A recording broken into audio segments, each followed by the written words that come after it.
Hi, I'm Nicole Laughlin, and I'm a judge for Kouture, New York.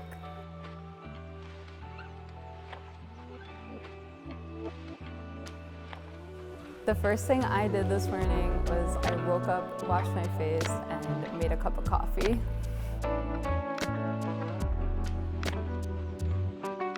A typical day for me is never the same. I am constantly doing different projects, so my day will start off completely different. But usually I start off the morning by just kind of getting into it, and if I'm about to start a making project, I'll get some music on, get in the right headspace, and then I'll start sewing.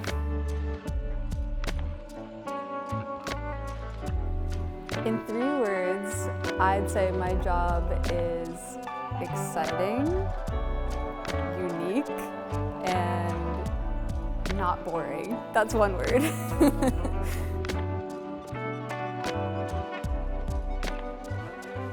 Right now, I'm really focusing on my workshops, so I'm planning out workshops for the next year to be able to teach students how to upcycle projects. And so by doing that, I'm preparing materials and working with different brands to gather the materials for them to be able to work with.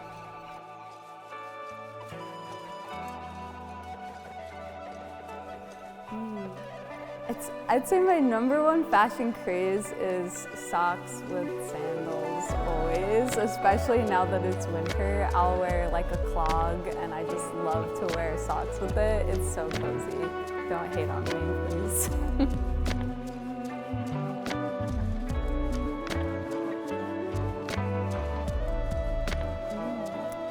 I love the idea of using food but done in a mindful way. So anytime I use food for projects, I never use glue, I never use anything that would make it so it wouldn't be edible.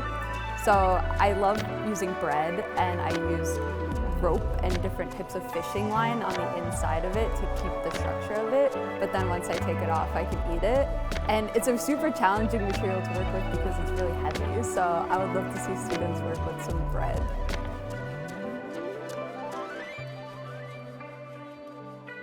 I love to look for materials that feel conventional in the sense of like the hand feel of it and maybe the color. So tennis balls to me would be like, it's a neon color, it has that felted material, and it's a very iconic looking piece. But to be able to use it for something totally different, we'll take it out of context, but you could still use like the fuzziness of it, or just for its color. Sometimes I'll have an idea for a material and I start to think about the color, what it starts to look like if I was to implement it into another shape. But sometimes I'll just go out and try to find materials. Like I'll just go to a thrift store and try to get inspired, see what I find, and that might dictate the project that I'm gonna do.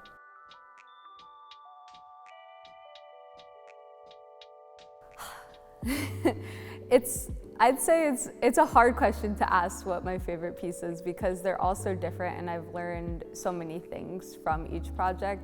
But my favorite project that I'll always turn to is my volleyball shoe. It was my first piece that I made that I transformed a sphere shape into a wearable shoe. And everything was perfect about it in terms of the material. It was soft, it was comfortable, the colors were great, it was durable. And I was the first time I really saw a transformation, and that was like the piece that catapulted me into upcycling.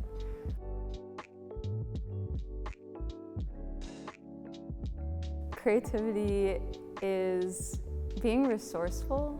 To me, I think there's so much for us to work with and there's so much inspiration around us, but we need to dig deep and find interesting ways of interpreting it. To me, just resourcefulness is the word that I always turn to, because being able to use what you have, you don't need to have as much as you think. You don't need to know every single skill to be able to start making something. So creativity is working with what you have.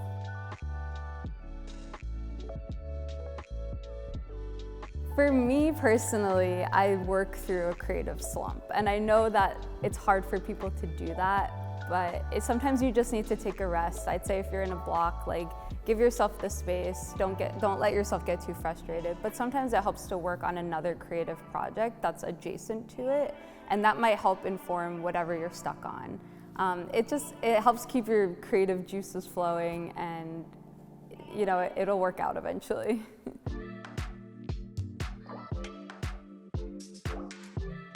I'd say young people have the advantage of technology and social media, YouTube, to be able to look up tutorials and videos, but they might not necessarily have the actual physical tools to be able to help them create.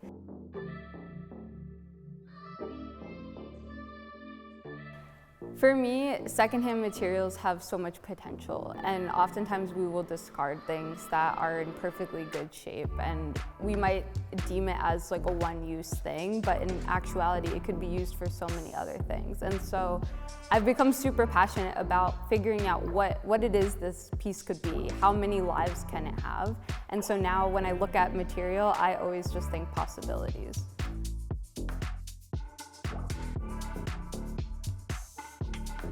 My favorite thing about teaching workshops is the students' aha moment. And it's when they see something transform from one thing to the other. And it's like a very quick and brief moment, but I could see it on their face, like like I just saw that one thing transform into something else. And I had that feeling a lot when I first started. And so to see someone else feel that, I get to experience that over and over again. And I just love that.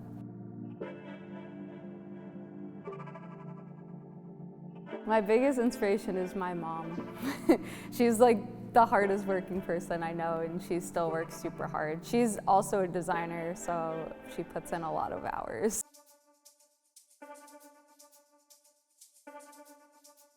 My mom and my sister have taught me probably the most. My sister actually went to school for fashion design, and I did not.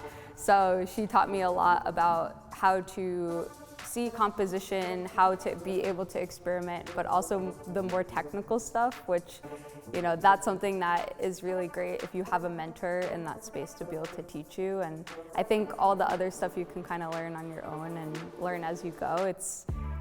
But it's nice to have people around you that want to help. I studied speech-language pathology, and so I was studying to become a sign language interpreter.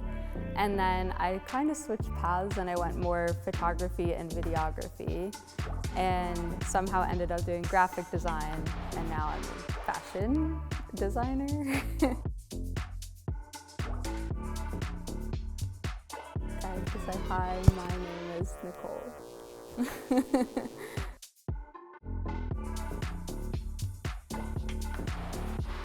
Oh my gosh, all the time. I feel like there's not like a specific moment. It's material-wise, like I will try anything, and a lot of the time, like I'll work with paper, I'll work with things that are too hard to even put in the sewing machine, and a lot of the time those projects don't really work out the first time, but I'll keep the material and then I'll come back to it when I have more skill or a better machine or just a better outlook on how to approach it. But I never give up on the projects. I'll have projects that are like half done that I maybe was like, okay, I don't necessarily know where this is going now, but I'll come back to it later.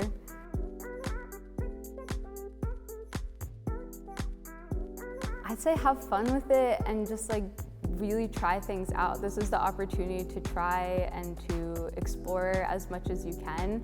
Being a student in New York is just incredible. There's so much inspiration around you. There is a lot of junk in New York to get inspired by.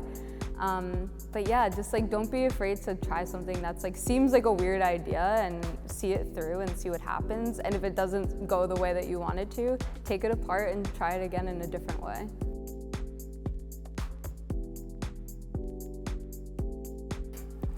Instagram to me doesn't define my success as a lot of people want it to. It's helped me connect with a larger group of people, so I'm super thankful for that. And I've met a lot of really amazing people through the internet. But I've gotten in touch with students that way. I've gotten the opportunity to share my work to a super large audience, which I never really thought I'd have the opportunity to do. And in turn, that will hopefully help inspire more people to get into upcycling.